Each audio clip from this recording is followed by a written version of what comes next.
Now let's talk about some of those sexual crimes, for example. Are there certain specific crimes or sexual crimes generally, do they fall under a more nuanced type of distinction? So yeah, under almost all sexual offenses are going to be considered crimes involving moral turpitude, bar none. A lot of crimes are going to be considered aggravated felonies, especially, rape, attempted rape, solicitation of prostitution, holding out yourself as the owner or being the owner of a prostitution house, things like that. Indecent liberties against a minor. Okay, acts against minor. And most of those tend to be felonies as well. Correct. But it sounds like they're going to have more egregious effects on your immigration status. Absolutely. Even in that goes beyond the distinction of whether the victim was an adult or a child. So whether the victim was an adult or a child, you are going to be facing serious immigration consequences. Now, if you're a citizen, you really only need to look at whether you have any specified offenses against a minor under the Adam Walsh Act. And under that act, if you have a conviction of a specified offense against a minor, then you are precluded for the rest of your life from petitioning for someone to come to the United States, like a child, your own child even, or a fiance, a wife, anything like that, for the rest of your life, unless you can prove beyond a reasonable doubt, which is a standard you're incredibly familiar with. That's correct. That you pose no risk to that person. So the highest standard we have in immigration law, and an incredibly hard hurdle to overcome. Absolutely.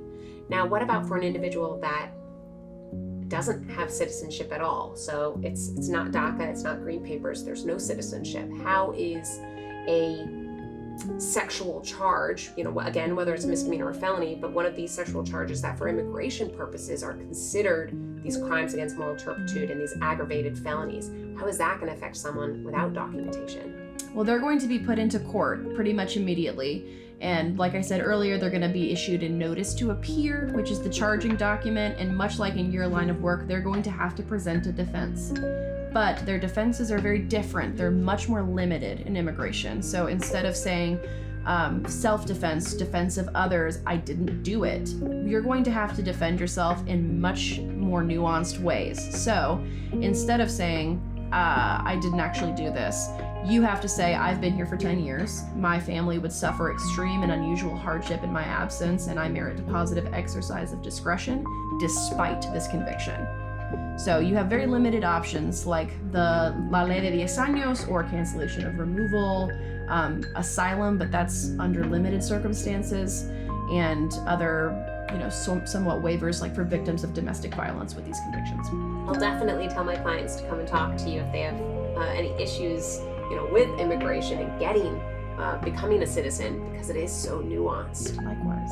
Yes. Now, what about someone with DACA or with a green card? Mm-hmm. Does it change? Are they in a position where they can gain citizenship more easily, even with these sexual crimes being on their record?